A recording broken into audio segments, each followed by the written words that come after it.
Hi hello Karnataka, ಎಲ್ಲರಿಗೂ ನಮಸ್ತೆ. Welcome back to Nikhil talks YouTube channel. ಗುರು, ನಿನ್ನೆ CCL Karnataka bulldozers versus Punjab De Sher match ನಡೆದಿದ್ದು ಸೂರತ್ ಅಲ್ಲಿ. ಏನಾಯ್ತು ಮ್ಯಾಚ್ ಅಲ್ಲಿ? ತ್ರಿವಿಕ್ರಮ್ ಅವ್ರ ಫೀಲ್ಡಿಂಗ್ ಯಾವ ರೀತಿ ಇತ್ತು?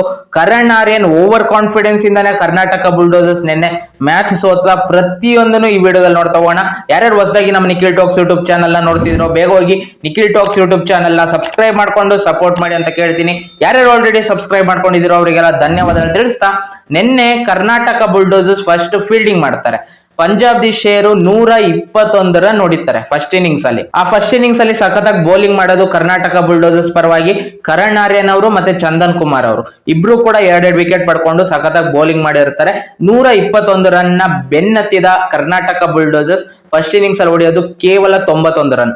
ರಾಜೀವ್ ಅವರು 26 ಬಾಲ್ 40 ರನ್ ಹೊಡಿತಾರೆ. ಅದೇ ಕ್ರೂಷಿಯಲ್ ನಾಕ್ ಆಗಿರುತ್ತೆ ಫಸ್ಟ್ ಇನ್ನಿಂಗ್ಸ್ ಅಲ್ಲಿ. 30 ರನ್ ಹಿನ್ನಡೆ. ಸೆಕೆಂಡ್ ಇನ್ನಿಂಗ್ಸ್ ಬಂದ ಪಂಜಾಬ್ ದಿ ಶೇರ್ ಹೊಡೆಯೋದು 94 ರನ್, ಅಂದ್ರೆ 124, 125 ಟಾರ್ಗೆಟ್ ಆಗುತ್ತೆ ಕರ್ನಾಟಕ ಬುಲ್ಡೋಸರ್ಸ್ ಗೆ. ಸೆಕೆಂಡ್ ಇನ್ನಿಂಗ್ಸ್ ಅಲ್ಲಿ ಕರ್ನಾಟಕ ಬುಲ್ಡೋಸರ್ಸ್ ಚೇಸ್ ಮಾಡುವಾಗ 2 ರನ್ ಇಂದ ಸೋಲ್ತಾರೆ. ಕೊನೆ ಬಾಲ್ ಅಲ್ಲಿ 5 ರನ್ ಬೇಕಾಗಿರುತ್ತೆ. ನೋಡಿ, ಚೇಸ್ ಮಾಡುವಾಗ ಡಾರ್ಲಿಂಗ್ ಕೃಷ್ಣ ಅವರು ಸಖತ್ತಾಗಿ ಬ್ಯಾಟಿಂಗ್ ಆಡ್ತಾರೆ. 26 ಬಾಲ್ 42 ರನ್ ಹೊಡಿತಾರೆ. ರಾಜೀವ್ ಅವರು 9 ಬಾಲ್ 24 ರನ್ ಹೊಡಿತಾರೆ. ಎಲ್ಲ ಸಖತ್ತಾಗಿ ಹೋಗ್ತಿರುತ್ತೆ. ಈಸಿಯಾಗಿ ಗೆಲ್ಬಹುದು ಕರ್ನಾಟಕ ಬುಲ್ಡೋಸರ್ಸ್ ಅಂತ ಬಂದಾಗ ವಿಕೆಟ್ ಒಪ್ಪಿಸ್ತಾರೆ. ರಾಜೀವ್ ಅವ್ರದ್ದು ವಿಕೆಟ್ ಹೋಗುತ್ತೆ, ಡಾರ್ಲಿಂಗ್ ಕೃಷ್ಣ ಅವರು ವಿಕೆಟ್ ಒಪ್ಪಿಸ್ತಾರೆ. ಇನ್ನು 21 ಬಾಲ್ 36 ಇರುತ್ತೆ, ಅವಾಗ ಡಾರ್ಲಿಂಗ್ ಕೃಷ್ಣ ಅವರು ವಿಕೆಟ್ ಒಪ್ಪಿಸ್ತಾರೆ. ಅವ್ರು ಒಂದ್ ಕಡೆ ನಿಂತ್ಕೊಂಡು ಬೇರೆಯವರಿಗೆ ಚಾನ್ಸ್ ತಗೊಳ್ಳಿ, ನೀವು 6-4 ಹೊಡೆಯಕ್ ನೋಡಿ ಅಂತ ಬಿಟ್ಟಿದ್ರೆ ಖಂಡಿತವಾಗ್ಲೂ ಕರ್ನಾಟಕ ಬುಲ್ಡೋಸರ್ಸ್ ಗೆದ್ದಿರೋದು. ಡಾರ್ಲಿಂಗ್ ಕೃಷ್ಣ ಅವ್ರು ಕೊನೆಯವರೆಗೂ ಇದ್ದಿದ್ರೆ ಖಂಡಿತವಾಗ್ಲೂ ಗೆದ್ದಿರೋದು. ಅದೊಂದು ಮಿಸ್ಟೇಕ್ ಮಾಡ್ಕೊಂಡ್ರು, ವಿಕೆಟ್ ಕಳ್ಕೊಂಡ್ರು. ಮತ್ತೆ ನಿನ್ನೆ ಮ್ಯಾಚ್ ಅಲ್ಲಿ ತುಂಬಾ ಜಗಳಗಳು. ಅವರಿಗೆ ರೂಲ್ಸ್ ಏನಂತಾನೆ ಗೊತ್ತಿಲ್ಲ. ಇಡೀ ರೂಲ್ಸ್ ಬುಕ್ ನೆಲ್ಲ ತಗೊಂಡ್ ಬರ್ತಿದ್ದಾರೆ. ಅಗ್ಲಗ್ಲ ಗ್ರೌಂಡ್ ಅಲ್ಲಿ ಜಗಳ ಎಲ್ಲ ನಡೀತಿದೆ. ಸುದೀಪ್ ಅವರಿಗೆ ಮತ್ತೆ ನಿಂಜಾ ಅವರಿಗೆ ನಿನ್ನೆ ಜಗಳ ನಡೀತು. ಅಂದ್ರೆ ಅವ್ರು ಫಸ್ಟ್ ಇನ್ನಿಂಗ್ಸ್ ಬ್ಯಾಟಿಂಗ್ ಆಡುವಾಗ ಏನೇನೋ ನಡೀತು ನಿನ್ನೆ. ತುಂಬಾ ಅಂದ್ರೆ 12 ಕಾಲ ಆಯ್ತು ಮ್ಯಾಚ್ ಮುಗಿಯೋಷ್ಟೊತ್ತಿಗೆ. ನಿನ್ನೆ ಒಂದ್ಸಲ ಅಲ್ಲ, ಒಂದ್ 2-3 ಸಲ ಜಗಳ. ಆ ಮ್ಯಾಚ್ ರೆಫ್ರಿ ಬರ್ತಾರೆ ಗ್ರೌಂಡಿಗೆ, ಅವ್ರಿಗೆ ಏನೇನೋ ಸಿಂಬಲ್ ಮಾಡ್ತಿದ್ದಾರೆ ಇವ್ರು ಪಂಜಾಬ್ ಅವರು ಕೆಟ್ಟದಾಗಿ. ಏನೇನೋ ನಡೀತು ನಿನ್ನೆ ಮ್ಯಾಚ್ ಅಲ್ಲಿ. ನೋಡಿ, ನಿನ್ನೆ ತ್ರಿವಿಕ್ರಮ್ ಅವರು ಸೆಕೆಂಡ್ ಇನ್ನಿಂಗ್ಸ್ ಪಂಜಾಬ್ ಅವ್ರು ಬ್ಯಾಟಿಂಗ್ ಮಾಡುವಾಗ ಎಂತ ಫೀಲ್ಡಿಂಗ್ ಮಾಡಿದ್ ಗುರು. ಒಂದು ಕನಿಷ್ಠ ಏನಿಲ್ಲ ಅಂದ್ರೂ ಒಂದು 6 ರನ್ ಸೇವ್ ಮಾಡಿದ್ದಾರೆ ನಿನ್ನೆ ಸೆಕೆಂಡ್ ಇನ್ನಿಂಗ್ಸ್ ಅಲ್ಲಿ. ಅವ್ರಿಗೆ ಏನು ಪ್ಲೇಯಿಂಗ್ ಲೆವೆನ್ ಅಲ್ಲಿ ಚಾನ್ಸ್ ಕೊಡ್ತಿಲ್ಲ, ನನಗೆ ಅದೇ ಗೊತ್ತಾಗ್ತಿಲ್ಲ. ನಿನ್ನೆ ಮ್ಯಾಚ್ ಅಲ್ಲೂ ಅದೇ ಆಗಿದ್ದು. ಪ್ರತಾಪ್ ನಾರಾಯಣ್ ಅವರು ಏನು ಆಡಕ್ಕೆ ಬರ್ತಿಲ್ಲ ಅವರಿಗೆ. ಬ್ಯಾಟಿಂಗು ಮಾಡ್ತಿಲ್ಲ, ಬೌಲಿಂಗು ಮಾಡ್ತಿಲ್ಲ, ಫೀಲ್ಡಿಂಗು ಚೆನ್ನಾಗಿ ಮಾಡ್ತಿಲ್ಲ. ಅವ್ರನ್ನ ಏನಕ್ಕೆ ಹಾಕೊಳ್ತಿದ್ದಾರೆ? ತ್ರಿವಿಕ್ರಮ್ ಅವ್ರಿಗೆ ಒಂದು ಚಾನ್ಸ್ ಕೊಡ್ಬೋದಲ್ಲ ಅಂತ ನನಗನ್ಸ್ತು. ನಿನ್ನೆ ಎಕ್ಸ್ಟ್ರಾರ್ಡಿನರಿ ಫೀಲ್ಡಿಂಗ್. ಅವರಿಂದ ಏನಿಲ್ಲ ಅಂದ್ರೂ ಒಂದು ಕನಿಷ್ಠ 6 ರನ್ ಸೇವ್ ಮಾಡಿದ್ದಾರೆ. ಆ 6 ರನ್ಸ್ ಎಷ್ಟು ಕ್ರೂಷಿಯಲ್ ಆಗಿತ್ತು ಅಂದ್ರೆ ಕೊನೆ ಗೊತ್ತಾಗುತ್ತೆ. ಲಾಸ್ಟ್ ಬಾಲ್ 5 ರನ್ನಿಗೆ ಬರ್ತಾರೆ. 2 ಓವರಿಗೆ 25 ರನ್ ಬೇಕಿರುತ್ತೆ. ಅವಾಗ ಚಂದನ್ ಅವರು ಮತ್ತೆ ಕರಣ್ ಆರ್ಯನ್ ಅವರು ಸ್ಟ್ರೈಕಲ್ ಇರ್ತಾರೆ. ಚಂದನ್ ಅವರು ಸಖತ್ತಾಗಿ ಬ್ಯಾಟಿಂಗ್ ಮಾಡ್ತಾರೆ ಗುರು. ನಿನ್ನೆ ಸೆಕೆಂಡ್ ಇನ್ನಿಂಗ್ಸ್ ಅಲ್ಲಿ ಕರ್ನಾಟಕ ಬುಲ್ಡೋಸರ್ಸ್ 125 ರನ್ ಚೇಸ್ ಮಾಡ್ತಿರ್ತಾರೆ. ಲಾಸ್ಟ್ ಸೆಕೆಂಡ್ ಓವರ್ ಅಂದ್ರೆ 9ನೇ ಓವರ್ ಸೆಕೆಂಡ್ ಇನ್ನಿಂಗ್ಸ್ ಅಲ್ಲಿ 18 ರನ್ ಹೊಡಿತಾರೆ. ಲಾಸ್ಟ್ ಓವರಿಗೆ ಕೇವಲ 7 ರನ್ ಬೇಕಿರುತ್ತೆ. ಕರಣ್ ಆರ್ಯನ್ ಅವರು ಸ್ಟ್ರೈಕಲ್ ಇರ್ತಾರೆ, ಚಂದನ್ ಅವರು ನಾನ್ ಸ್ಟ್ರೈಕಲ್ ಇರ್ತಾರೆ. ಫಸ್ಟ್ ಬಾಲ್ ಈಸಿಯಾಗಿ ಸಿಂಗಲ್ ತಗೊಬೋದಿತ್ತು. ಬೌಂಡ್ರಿವರೆಗೂ ಹೊಡಿತಾರೆ, ಆ ರನ್ ಓಡಲ್ಲ. ಕರಣ್ ಆರ್ಯನ್ ಅವರು ಓಡಲ್ಲ. ಚಂದನ್ ಅವರು ಆಲ್ಮೋಸ್ಟ್ ಅರ್ಧ ಸ್ಕ್ರೀಸಿಗೆ ಹೋಗ್ಬಿಟ್ಟು ವಾಪಸ್ ಬರ್ತಾರೆ.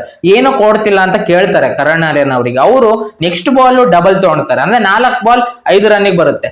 6 ಬಾಲ್ 7 ಇದ್ದಿದ್ದು 5 ಬಾಲ್ 7 ಆಗುತ್ತೆ, ಡಾಟ್ ಆಗುತ್ತೆ. ಫಸ್ಟ್ ಬಾಲ್ ಈಸಿಯಾಗಿ ಸಿಂಗಲ್ ತಗೊಬೋದಿತ್ತು, ಅಲ್ಲಿ ಮಿಸ್ ಮಾಡ್ತಾರೆ. ನೆಕ್ಸ್ಟ್ ಬಾಲ್ ಅಲ್ಲಿ 2 ರನ್ ಬರುತ್ತೆ. 4 ಬಾಲ್ 5 ಇರುವಾಗ ಬೋಲ್ಡ್ ಆಗ್ತಾರೆ ಕರಣ್ ಆರ್ಯನ್ ಅವರು. ಅವಾಗ 3 ಬಾಲ್ 5 ರನ್ ಬರುತ್ತೆ. ಅವಾಗ ಪ್ರತಾಪ್ ನಾರಾಯಣ್ ಅವರು ಬರ್ತಾರೆ. ಇವರಂತೂ ಫಸ್ಟ್ ಬಾಲೇ ರನ್ ಔಟ್ ಆಗ್ತಾರೆ. ಆ ಬಾಲ್ ನ ಅವರು ಜೋರಾಗಿ ಹೊಡೆಯೋದೇ ಇಲ್ಲ, ಅಲ್ಲೇ ಬೌಲರ್ ಹತ್ರನೇ ಹೋಗುತ್ತೆ, ಈಸಿಯಾಗಿ ರನ್ ಔಟ್ ಆಗ್ತಾರೆ. ಆ ರನ್ ಚಂದನ್ ಅವ್ರು ಆ ಕಡೆ ಓಡಿದ್ದಕ್ಕೆ ನೆಕ್ಸ್ಟ್ ಸ್ಟ್ರೈಕ್ ಅವ್ರಿಗೆ ಸಿಗುತ್ತೆ. 2 ಬಾಲ್ 5 ರನ್ ಇರುತ್ತೆ. ಅವರು ಕೂಡ ಮುಂದೆ ಬಂದು ಹೊಡೆಯಕ್ ಬಂದ್ಬಿಟ್ಟು ಬೋಲ್ಡ್ ಆಗ್ತಾರೆ. ಲಾಸ್ಟ್ ಬಾಲ್ 5 ರನ್ ಬೇಕಿರುತ್ತೆ. ಸುನಿಲ್ ಅವ್ರು ಸ್ಟ್ರೈಕಲ್ ಇರ್ತಾರೆ. ಆ ಬಾಲ್ ಅಲ್ಲಿ 2 ರನ್ ತಗೊಳ್ತಾರೆ. 2 ರನ್ ಇಂದ ಪಂಜಾಬ್ ಅವರು ನಿನ್ನೆ ಮ್ಯಾಚ್ ಗೆಲ್ತಾರೆ ಅವರು ಈಸಿಯಾಗಿ. ನಿನ್ನೆ ಕರ್ನಾಟಕ ಬುಲ್ಡೋಸರ್ಸ್ ಆ ಮ್ಯಾಚ್ ನ ಗೆಲ್ಬೋದಿತ್ತು. ಓವರ್ ಕಾನ್ಫಿಡೆನ್ಸ್ ಇಂದಾನೆ ನಿನ್ನೆ ಮ್ಯಾಚ್ ಸೋತದ ಅಂತಾನೆ ಹೇಳ್ತೀನಿ ನಾನು ಕರ್ನಾಟಕ ಬುಲ್ಡೋಸರ್ಸ್. ಅದು ಕರಣ್ ಆರ್ಯನ್ ಅವ್ರು ಮಾಡಿದ್ದು ಫಸ್ಟ್ ಬಾಲ್ ಅಲ್ಲಿ ಆ ರನ್ ತಗೊಳ್ಲಿಲ್ವಲ್ಲ, ಅದೇ ಮಿಸ್ಟೇಕ್. ಇಬ್ರು ಕೂಡ ಸಖತ್ತಾಗಿ ಆಡ್ತಿರ್ತಾರೆ. 7 ಬಾಲ್ 13 ಕರಣ್ ಆರ್ಯನ್ ಅವರು, 6 ಬಾಲ್ 12 ಚಂದನ್ ಅವರು ಸಖತ್ತಾಗಿ ಆಡ್ತಿರ್ತಾರೆ. ಆ ಟೈಮಲ್ಲಿ ಇವ್ರು ಏನಕ್ಕೆ ಅದು ರನ್ ತಗೊಳ್ಲಿಲ್ಲ ಅರ್ಥನೇ ಆಗ್ಲಿಲ್ಲ. ಚಂದನ್ ಅವರಿಗೆ ಬಾಲ್ ಸ್ಟ್ರೈಕ್ ಮಾಡಕ್ ಬರಲ್ಲ ಬಿಡಪ್ಪ, ಇವ್ರೊಬ್ರೆ ಬ್ಯಾಟರ್ ಇರೋದು ಸ್ಕ್ರೀಸ್ ಅಲ್ಲಿ ಅಂತ ಇದ್ದಾಗ ಇವ್ರು ಆ ರೀತಿ ಮಾಡಿದ್ರೆ ಓಕೆ. ಅವರು ಕೂಡ ಒಳ್ಳೆ ಬ್ಯಾಟಿಂಗ್ ಆಡ್ತಿದ್ದಾರೆ, 200 ಸ್ಟ್ರೈಕ್ ರೇಟ್ ಅಲ್ಲಿ ಆಡ್ತಿದ್ದಾರೆ. ಏನಕ್ಕೆ ಸಿಂಗಲ್ ತಗೊಳ್ಲಿಲ್ಲ ಅರ್ಥ ಆಗ್ಲಿಲ್ಲ. ಅಲ್ಲೇ ಮ್ಯಾಚ್ ಸೋತದ ಅಂತಾನೆ ಹೇಳ್ತೀನಿ ನಾನು. ಕರ್ನಾಟಕ ಬುಲ್ಡೋಸರ್ಸ್ ಮಾಡಿದ ತಪ್ಪು ಅದೇ. ತ್ರಿವಿಕ್ರಮ್ ಅವರು ನಿನ್ನೆ 6 ರನ್ ಸೇವ್ ಮಾಡಿದ್ದಾರೆ. ಅವ್ರನ್ನ ನೆಕ್ಸ್ಟ್ ಮ್ಯಾಚಿಗಾದ್ರು ನಾಕ್ಔಟ್ ಗೇಮ್ ಅಲ್ಲಿ ಸೆಮಿಫೈನಲ್ ಅಲ್ಲಿ ಪ್ರತಾಪ್ ನಾರಾಯಣ ಅವ್ರ ಜಾಗಕ್ಕಾದ್ರು ಆಡ್ಸಿ ಅಂತ ಕೇಳ್ತೀನಿ ನಾನು. ಏನಕ್ಕಂದ್ರೆ ತುಂಬಾ ಇಂಪ್ಯಾಕ್ಟ್ ಮಾಡ್ತಾರೆ ಗುರು, ಫೀಲ್ಡಿಂಗ್ ಅಲ್ಲಿ ಸಖತ ಮಾಡ್ತಾರೆ. ಬೌಲಿಂಗ್ ಒಂದಾದ್ರು ಅವಕಾಶ ಕೊಟ್ರೆ ತಾನೆ ಅವ್ರು ಯಾವ ರೀತಿ ಮಾಡ್ತಾರೆ ಅಂತ ಗೊತ್ತಾಗೋದು. ಒಂದು ಅವಕಾಶನೇ ಸಿಗ್ಲಿಲ್ಲ ಅವರಿಗೆ. ಫಸ್ಟ್ ಮ್ಯಾಚ್ ಇಂದ ಕಾಯ್ತಾನೆ ಇದಾರೆ, 4 ಮ್ಯಾಚ್ ಆಯ್ತು, 4 ಮ್ಯಾಚ್ ಅಲ್ಲೂ ಅವ್ರಿಗೆ ಅವಕಾಶನೇ ಸಿಕ್ಕಿಲ್ಲ. ನೆಕ್ಸ್ಟ್ ಮ್ಯಾಚ್ ಅಲ್ಲಿ ಏನಾದ್ರು ಚಾನ್ಸ್ ಸಿಗುತ್ತಾ ನೋಡಿ. ಇವಾಗ ನಾಕ್ಔಟ್ ಗೇಮ್ಸ್ ಬಂತು, ನಾಕ್ಔಟ್ ಗೇಮ್ಸ್ ಅಲ್ಲಿ ಏನಾದ್ರು ಚೇಂಜ್ ಮಾಡ್ತಾರ ಪ್ಲೇಯಿಂಗ್ 11 ಗೊತ್ತಿಲ್ಲ, ಅದ್ ಏನ್ ಮಾಡ್ತಾರೋ ಗೊತ್ತಿಲ್ಲ. ತ್ರಿವಿಕ್ರಮ್ ಅವರಿಗೆ ಚಾನ್ಸ್ ಸಿಗದೆ ಇರೋದು ಒಂಥರ ಬೇಜಾರೇ ಗುರು. ಸಖತ್ತಾಗಿ ನಿನ್ನೆ ಫೀಲ್ಡಿಂಗ್ ಮಾಡುದು, ಒಂದು ಬೌಲಿಂಗ್ ಅವಕಾಶ ಕೊಟ್ಟಿದ್ರೆ ಗೊತ್ತಾಗಿರೋದು. ಒಂದ್ ಮ್ಯಾಚ್ ಅವಕಾಶ ಕೊಡ್ಬೋದಿತ್ತು. ನಿನ್ನೆ ಮ್ಯಾಚ್ ಅಷ್ಟೇನು ಕ್ರೂಷಿಯಲ್ ಇಲ್ಲ.